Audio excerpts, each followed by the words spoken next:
เ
เจ้าอย่ามาข้าวสารออกนอกเจ้ายังมาอยู่แบบนี้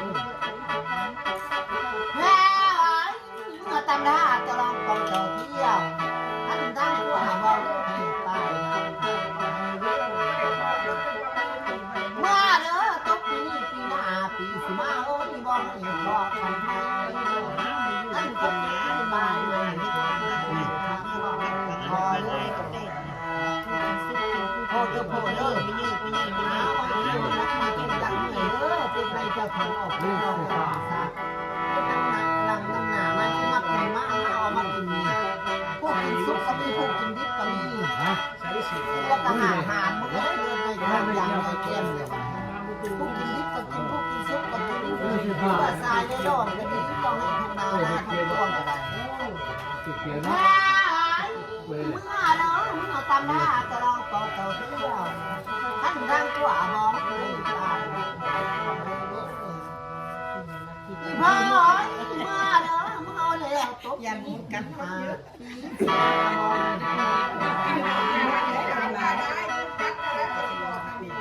มาเนาะมาแต่ใส่เด้อตาไว้โอ้ยเรื่องมัน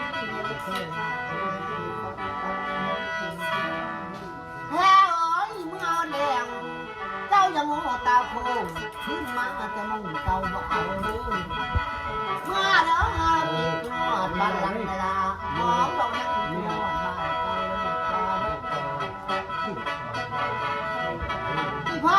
เมื่อแล้วขันจะมีสักทีกันไปจะมีโทษเวลาเมื่อเด้อมาตะกุน้ำบอกก็ชาลาท่านก็เฮ็ดเจ้าอยากฟ้องคนร้องเจ้าลางานเมื่อ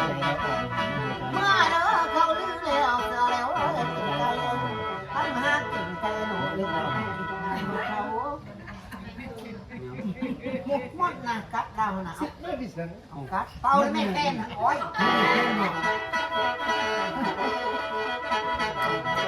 แม่ไว้มึงจะทำท่าจะลองกองเจ้าเที่ยวท่านร้องเมื่อเอาเลี้ยวท่านเพื่อนตามใจคนอยู่ท่านแค่ดูตามใจคนนอนอีแม่เอ้ยพ่อเอ้ยเมื่อเอาเลี้ยวให้คนเงามันเสมอมันเพื่อเจริญตัวตาให้ยาสูงเมื่อเดิมที่เงามันงอทองที่เราทองเราตาพันพอผมเมื่อไหร่เนาะอยู่ได้ยังบ้านจะไปอยู่แล้วก็ทำอะไรอยู่ได้ไปทั้งมันแล้วผมเมื่อเลยได้อยู่ได้กินอะไรกันพ่อเป็นไงให้คุณมึงคือเอาบุญมาตื่นเสียงได้ยังอีกมาเป็นพ่อน้ามีเรื่องมันเจ้าละหาลาเรื่องมาเจ้าสิเรื่องบอกรู้ละหาเสด็จพาพ่อมาเอาแล้วจบกันเจ้างามจังเจ้าคือปล่อยดาว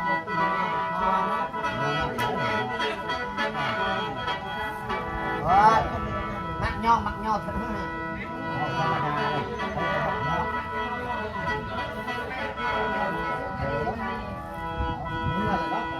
พ่อมึงเอาแล้วพ่อมึงเอาแล้วตกปีนี้ปีหน้าสีมาบอกให้พ่อทำไมเลยตั้งใจเด้อมาเด้อท่านเห็นตั้งใจได้ท่านเขาเป็นขอให้ยาสูงให้ได้ตั้งใจเดียวให้ได้เดียวหลังเด้อท่านบริกากาเอ้ยพ่อกาจริงได้เลยได้นะแบบนี้ไหมตัดสามเทื่อพอได้ละตายแล้วก็ซอยเจ้าพอได้ละ10โอ้ยเอาตัดเทื่อ